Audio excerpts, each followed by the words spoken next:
As this truck there being trailed by Bell Gardens PD.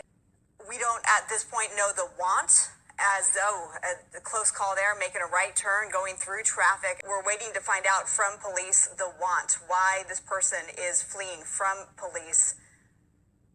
As we approach the 5 o'clock hour, it's 4:38 here, and it's a white pickup truck. Looks like a work vehicle, as I've said, being pursued. You can see going through traffic. Ooh, close call there, on the wrong side of the road, and obviously very carelessly driving here. Dennis Zine, he is joining us now on the line here, police specialist. Unusual vehicle, as we see this vehicle traveling on the roads. I'm just getting preliminary reports on this particular pursuit. We've had a number of them lately, high-speed pursuits, and we see the sheriff's departments overhead. There's a lot of potential danger in this particular pursuit that's taken place. I believe it's in the county territory, if I'm not mistaken. And now, Dennis, we understand they're in Montebello just like that. Well, Montebello, I don't believe, has a chopper. They're using the LA County Sheriff's Department chopper. This vehicle is driving in a very, very dangerous fashion, as we see traversing these streets, wrong side of roadway, making bizarre turns. We have one vehicle behind. We have it clocked at about 75 miles per hour on, as you mentioned, a residential street, surface street here, just zooming by unsuspecting drivers here at 4:40 in the afternoon. And what do you make of the vehicle itself? We're calling it a work vehicle, the truck here, the size of it, that also adds to the dangerousness of this pursuit. Until the authorities give the information and broadcast what the vehicle is wanted for, you can speculate anything. Obviously, he's committing felonies by the way he's driving. It wouldn't surprise me if there was a collision before there's an apprehension. There was a pedestrian in that crosswalk crossing the street. This is very, very dangerous. Sure, and Dennis, of course, I've mentioned the time so far. It's now 4:42. This pursuit, it went pursuit about 5 or 10 minutes ago. Now we're getting back onto Whittier Boulevard, you said southbound? Going west here on Whittier. Oh, looks like the cruiser might have just hit that car there. Now it's turning into an alleyway. Go ahead. Yeah, this car, that's right. This utility truck's driving incredibly erratically. We've seen it run a number of red lights. Almost contacted a couple vehicles as we've seen it. I mean, this thing's been shifting left and right in its turns. I mean, look at how much weight it's trying to shift and almost hit that red car there. This is very busy. I mean, this is right during rush hour. 60 miles an hour in a utility truck. This is very dangerous. You just saw it run 2 stop signs there. I didn't even have a chance to say the first one. Someone walking their dog just had to dodge out of the way there. Again, this is on Repetto Avenue. Another stop sign ran getting onto Sadler. This man is really, or individual, I should say, I don't know if it's a man or a woman, but the suspect is very, very intent on getting away. But that vehicle is easy to recognize, easy to spot. Keep up with this utility truck, again, driving incredibly erratically. We haven't seen it hit any cars yet, but now it's driving the wrong way on Beverly Boulevard. We're going to zoom out to give you a better idea of what's ahead of it. Luckily, doesn't seem like too much traffic ahead of it, but this is a major intersection here of Beverly and Gerhard. Hey, go ahead. I didn't catch that. Just turned onto Gerhard. Luckily, Gerhard doesn't seem to be too busy either, but slamming right through that intersection. If it's a stolen vehicle, that'll obviously be part of why this individual is fleeing. We do get commercial vehicles that are stolen. It's not uncommon. If this is a construction vehicle and someone stole it, or the individual. That move. Look at that move there. Dennis, as you're going to see, just it looks like scraped a couple of vehicles that were stopped in this 4-lane road here, right alongside a golf course there in Estelle, the Montebello golf course. Yep. Yeah, he's really, really trying to get away. As soon as they get close to the suspect, they really start to pick up speed and do about 65. Looks like a bucket just fell out.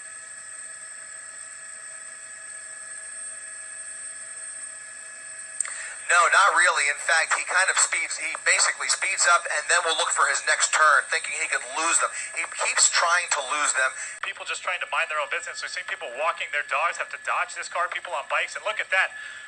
Going at some speeds up to 90 miles an hour. Look at these turns.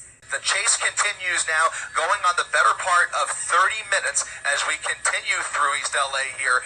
Dangerous driving, high speeds, all over the road, desperate to lose police. Oh no, just hit a car crossing Garfield and Mission. The black and white behind. I don't know if the lights are activated, but the black one is definitely trying to stay up with them. And fortunately, we do have a chopper overhead. I saw the sheriff's chopper. They would Oh, be my broadcasting goodness. to the ground. Going through number of red lights. Now we're wrong way again. And it looks like we're going to slow down, take a turn. It looks like as soon as they start to go wrong way, they almost try to make a plan and get going in another direction.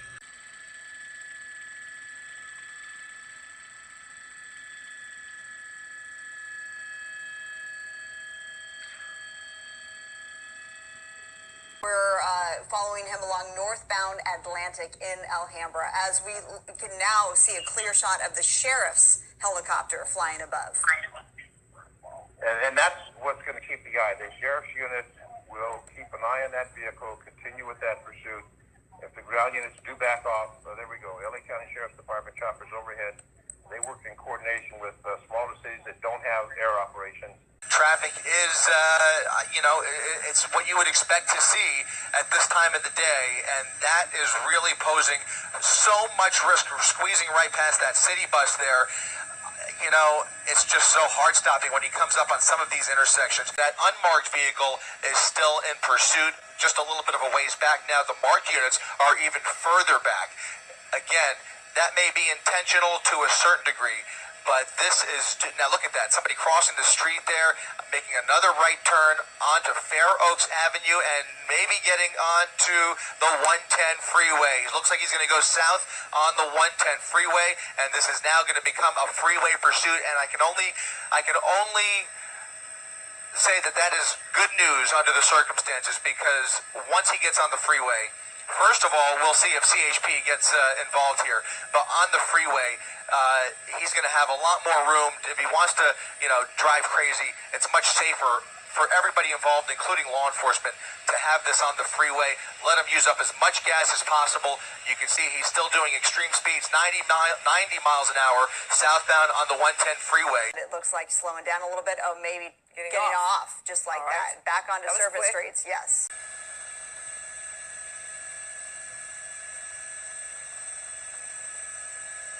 Look at that on the left turn lane, but they're probably going to take a right there. Yep, just ran that red light. You mentioned that LAPD might now join in this pursuit of this white pickup truck, some sort of a work vehicle. Eventually, we'll have the opportunity to, basically, the next freeway will be the 2 freeway if he continues in this direction. Looks like he just made a southbound turn onto Avenue 59, and it looks like LAPD has now expressed interest in engaging this pursuit, so they may very well go ahead and take it over from here.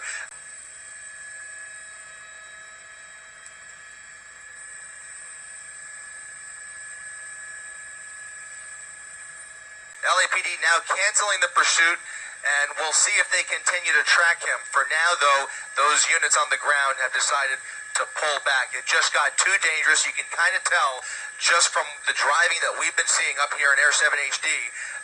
It's just too much. The public safety is at risk at this time of the day with this much volume and the amount of close calls that we've seen. It's just not worth it. Oh, train coming right through the railroad. There's a train actually coming, and there's the train on the right side of your screen. He was racing that train. I think he saw that train went right through the guardrails, and oh man, this is dangerous. Well, That it's person is very lucky to have avoided that collision with the train. We've seen them take multiple turns, almost 90-degree turns at 35, 40 miles an hour. The smoke coming off the tires probably squealing. I mean, very, very erratic, intense driving.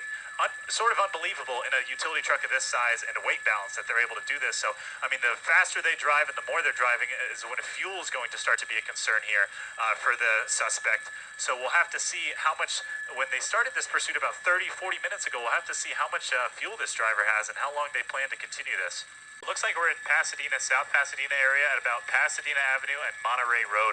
Looks like we're going to make a left-hand turn onto Monterey Road, and that was across another red light. we have an answer finally that we can tell you this is a grand theft auto suspect. What's your take now? GTA.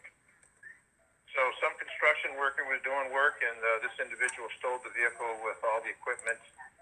That's what we have have a utility vehicle used by a construction person. South Pasadena in pursuit, now making a left turn onto Avenue 57. So I have a feeling that that South Pass unit saw him speed through that intersection, went right through the red light, and is just taking it upon himself to stop this vehicle. May or may not be aware of the pursuit that was just going on. We're doing about 60 miles an hour here. And, you know, if you're just on the 110, and now they're back off at exit 28A, I think, Avenue 52. They're going to go right, take that sharp left, and it looks like that's a unmarked cruiser. They're going to try and squeeze by these cars. Oh, just made it, if I'm not mistaken. I didn't see anything come off it, but now they're going to hop on the 110 north.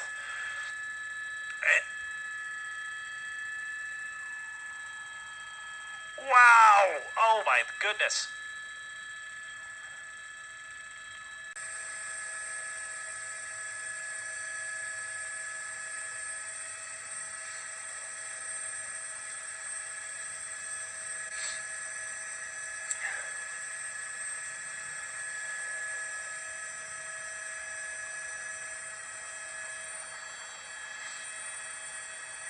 As they're slowing, as this truck slows down, makes erratic turns.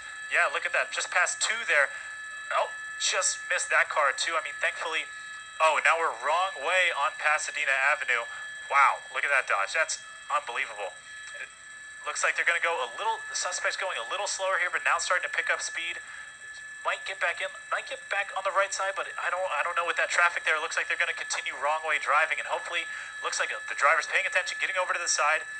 Gonna squeeze past that water truck and the other opposing traffic. This is unbelievable. It doesn't seem to have hit anyone too directly there on the wrong way. Now might be lining up for a right-hand turn onto Avenue northbound on Avenue 65.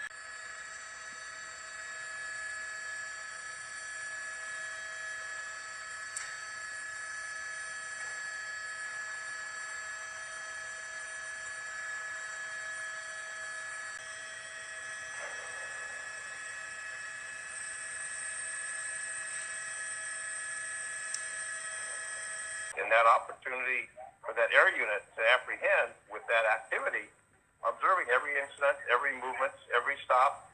So, there's really no way that this individual is going to be able to flee. Once they leave the vehicle, then there'll be a quick pursuit. Or the individual will surrender. Either way. This is the Pasadena area, and it looks like the suspect is getting onto the 134 or the 210 here.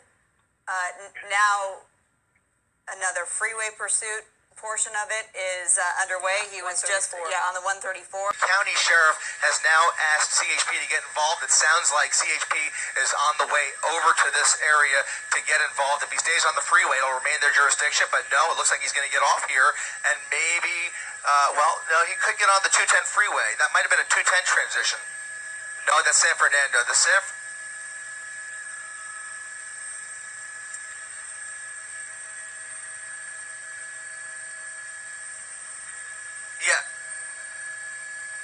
As the transition to the 210 north, he might have seen some of that traffic up ahead as he was approaching Pasadena.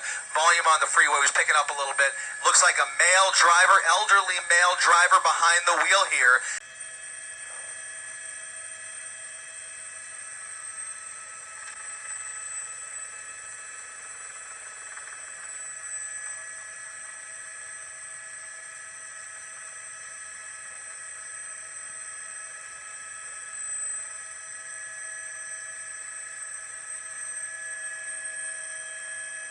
And let's see, maybe they're getting back on. We've seen this before on the 110. Yep, they're going to get back on the 210 in the other direction.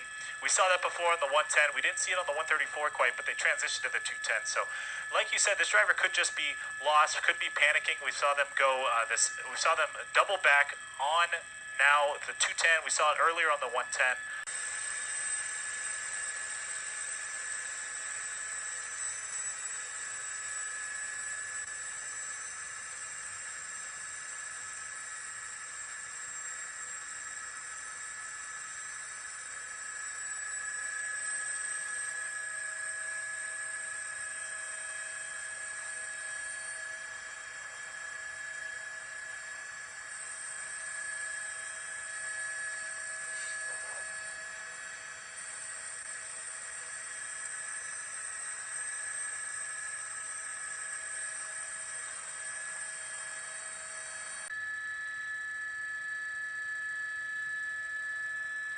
Yeah, like you said, the lug nut's definitely indicative of the weight in this truck. I mean, they don't have they just don't have enough force to be able to pit this.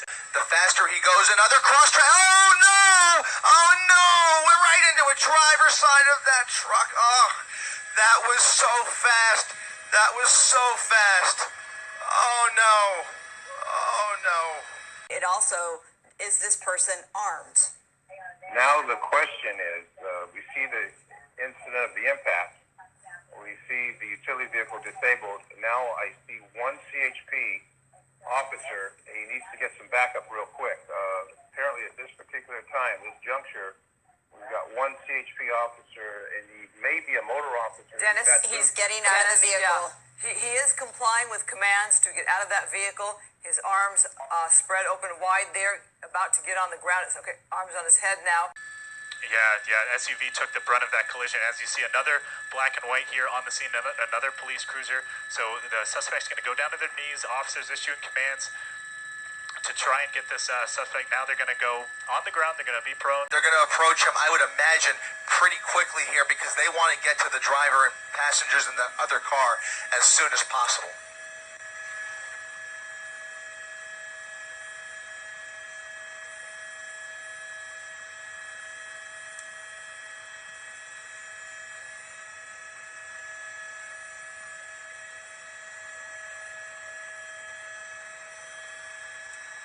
Go over.